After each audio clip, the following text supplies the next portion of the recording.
जब जब होई धर्म कै हानि, बाढ़हिं असुर अधम अभिमानी, तब तब प्रभु धरि मनुज शरीरा, हरहिं कृपा निधि सज्जन पीरा। मैं विष्णु, इस जगत का पालनहार, समस्त सृष्टि मेरी संतान है।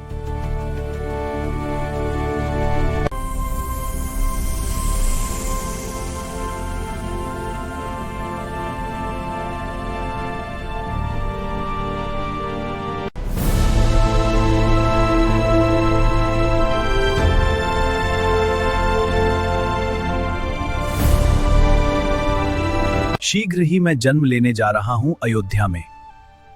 अयोध्या, जिसके प्रतापी राजा दशरथ के पास सब कुछ है, बस एक पुत्र नहीं। महामंत्री, पता नहीं मुझे पुत्र सुख की प्राप्ति कब होगी। महाराज, आप ऋषि श्रृंगी के पास जाएं। इस समस्या का समाधान केवल उन्हीं के पास है। महारानी, मुझे हमारी समस्या का समाधान मिल गया है। हम ऋषि श्रृंगी के पास जाएंगे और पुत्र कामेष्टि यज्ञ की उनसे याचना करेंगे। जो आज्ञा महाराज। इस पात्र को आप अपनी तीनों रानियों में बांट दीजिए, आपको पुत्र रत्न की प्राप्ति अवश्य होगी। धन्यवाद देव।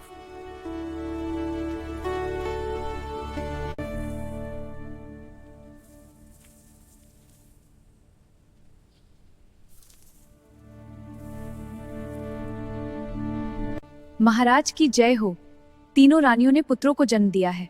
महारानी सुमित्रा ने 2 पुत्रों को जन्म दिया है। महाराज, ये लो तुम्हारी भेंट।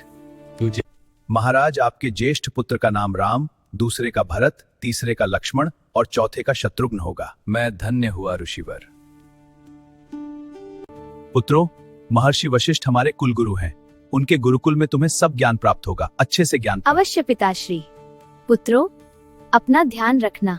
राजकुमारों के लिए शासन के साथ साथ शास्त्रों का ज्ञान होना भी परम आवश्यक है। जी गुरुवर।